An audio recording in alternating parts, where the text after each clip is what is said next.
హరిహరి వీరమల్లు అనే సినిమాని ఆపడం కోసమే జూన్ 1 నుంచి బంద్ ప్రకటిస్తున్నారు పర్సెంటేజ్ కానీ ఇవ్వకపోతే అనే మాట రావడం అనేది చాలా దుర్మార్గం. It's a trash. అది ఉత్తిది, అది కరెక్ట్ కాదు. అందులో కుట్ర ఉంది. ఆ కుట్రదారులు ఎవరు తెలుసుకోవాలి అని స్వయంగా పవన్ కళ్యాణ్ గారు ఆఫీస్ నుంచి రావడం అనేది, స్వయంగా సినిమాటోగ్రఫీ మంత్రి దుర్గేష్ గారు మాట్లాడడం అనేది కరెక్ట్ కాదు.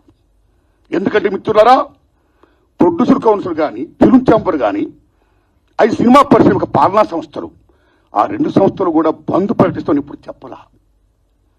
డిసిషన్స్ ఆర్ గోయింగ్ ఆన్ అని చెప్పారు వాళ్ళు. దట్ ఇంకో విషయం చెప్తున్నా మీకు, బంద్ అనేది ప్రజాస్వామ్యంలో ఒక బ్రహ్మాస్త్రం. ఎవరైనా బంద్ ప్రకటించే ముందు సినిమా ఇండస్ట్రీలో అకార్డింగ్ టు నామ్స్ 3 వారాల ముందుగా తెలియపరచాలి. ఇదిగో పలానా ఇష్యూ మీద మేము ఫైట్ చేస్తున్నాం, అది ఇంకా కొలిక్కి రాలేదు కాబట్టి మేము బంద్ ప్రకటించబోతున్నాం అనే విషయాన్ని నిర్మాతలకు 3 వారాల ముందు తెలియపరచాలి. This is norms, it's a preamble.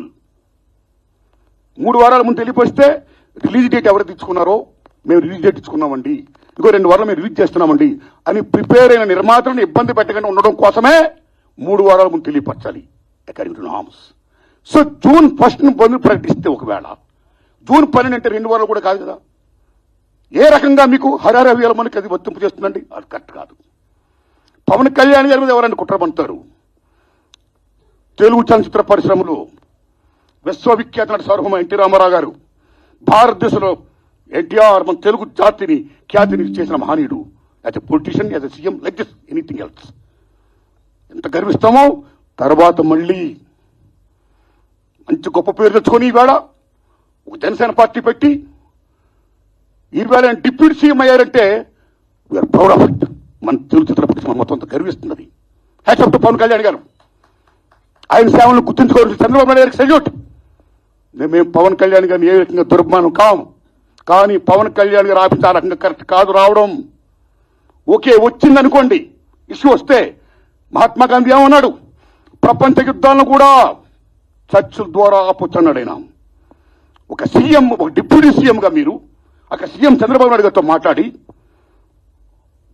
Harihara Veeramallu అనే టాపిక్ మీరు ఎత్తకుండా, ఓకే మీ ఇండస్ట్రీ కష్టాల్లో ఉన్నప్పుడు రండి, మనం సిట్టింగ్ చేసుకుందాం రండి, మాట్లాడుకుందాం రండి అని చెప్పుకుంటే ఒక పెద్ద రోల్ ప్లే చేసి ఉంటే, ఒక చలనచిత్ర పరిశ్రమ బిడ్డగా మిమ్మల్ని మేము ఎంత గౌరవించేవాళ్ళం సార్. ఎంత బాగుండేది సార్, ఎంత బాగుంటుంది సార్. ఆ పని చేయండి సార్ పవన్ కళ్యాణ్ గారు. ఎందుకంటే పర్సెంటేజ్ సిస్టమ్ వల్ల ఇండస్ట్రీ ఇవాళ చాలా మేలు జరుగుతుందండి. పర్సెంటేజ్ సిస్టమ్ లేకపోవడం వల్ల ఇండస్ట్రీ సగటు నిర్మాత మొత్తం కొలాప్స్ అయిపోతున్నారండి ఇవాళ. మీరు నమ్మండి sir. Why? Because all malls, PRs మొత్తం ఇవన్నీ వచ్చేసిన తర్వాత సింగిల్ థియేటర్స్ ఇవాళ ఉనికి లేకుండా పోతుందండి. తెలంగాణ 500 ఉన్న సింగిల్ థియేటర్లు ఇవాళ 200 చిల్లరకు వచ్చేసాయి. ఆంధ్రప్రదేశ్ 500 పై ప్రజం కాల. So this is a very big issue. Since 25 years this percentage system is going on. The issue is going on, not clearing. అది కావాలి.